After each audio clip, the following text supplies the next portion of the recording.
guests say his parents escaped the horrific fighting only to find themselves in a desperate situation at the Egyptian border. Imad Abu Sam is a US citizen. He and his wife Leila are joining us from San Francisco. Imad and Leila, thank you very much to you both for taking the time to speak to us this evening. Imad, just bring us up to date. Where is your father right now?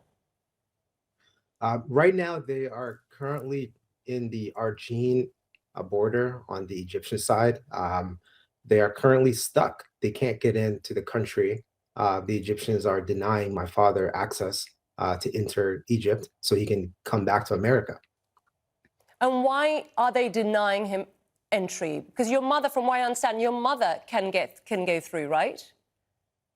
Yes, my mother can go through. She's an American citizen. She has a valid U.S. passport.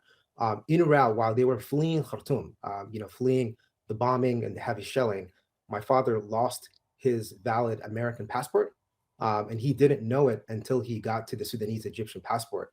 But what he did have was his expired American passport and a photocopy of his valid passport. And that was not enough to allow him entry into Egypt. And they've been stuck at the border for the past 2 days. The conditions at the border are extremely dire. It's very hot. They didn't have water, no food. It's a humanitarian crisis that's breaking out in the corner. And we are extremely worried about my parents. Like they did, we don't want them to escape the atrocities that are happening in Khartoum just to die in the border trying to enter and flee and come back home to us. And he's 74, and with the heat and the conditions and the lack of water, as you were saying, that is incredibly worrying. So just talk us through the efforts that you've been trying to get through to trying to get them out. Who have you spoken to? Who have you contacted? We've contacted everyone that we know that is able to influence this decision. We've contacted the consulate in Egypt on numerous occasions. We've contacted the State Department multiple times. We've contacted our local congressman here in San Francisco as well. We are doing everything in our power to see if we can make a change and see if they can allow my father to enter. We just need him to enter the country so he can come to America. It doesn't make sense to turn him away now. They've come so far just to be told that they cannot enter is frankly unacceptable, and it's appalling. Your contacts, State Department, what are they telling you? What is the US side saying in terms of what they can do? The U.S. says they're trying their best. They're trying to communicate with the embassy, but we're not getting a status update. There's no transparency into the process.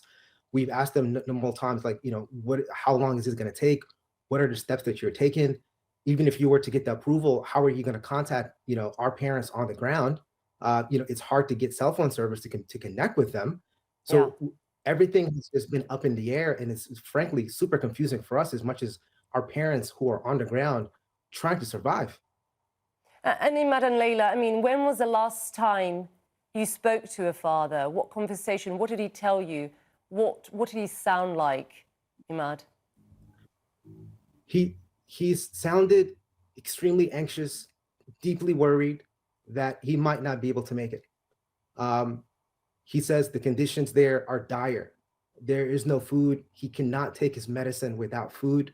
He has a health condition, a heart condition, diabetes, high blood pressure. Him and my mother are struggling right now. They're just in shock that they're not able to enter the country.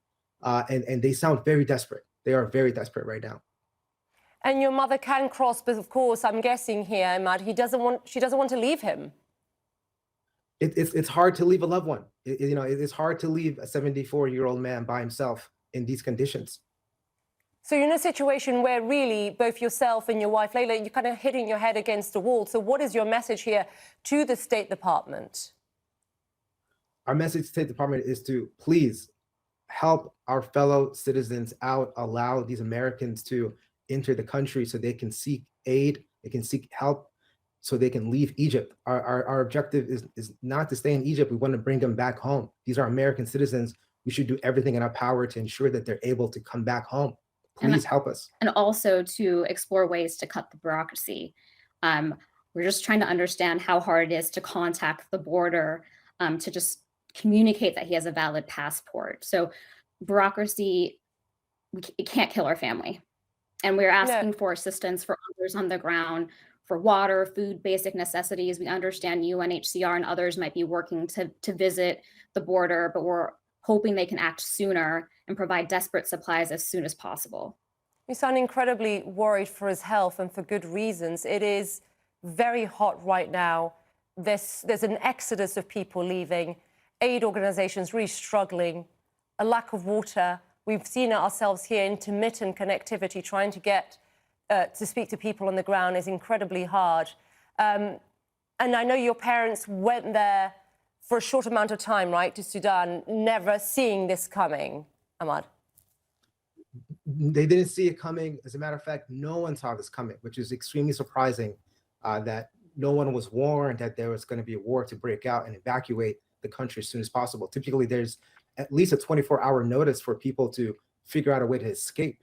And they've gone through a lot these past 2 weeks, and they've made it this far. We're hoping that they can just survive and this ordeal can come to an end. This nightmare can come to an end for all of us. Well, we're hoping that too. Please keep us posted, Imad and Leila. I hope, of course, that this interview helps facilitate at least the bureaucracy, get your father some help on the ground. Please keep us posted, Imad and Leila. Keep us posted on how he's doing. It will be wonderful to speak to him when he's on the other side and he's caught his breath and he's relaxed. Thank you very much. Keeping my fingers crossed for you both. Appreciate it. Thank you for your time. Well, Secretary of State.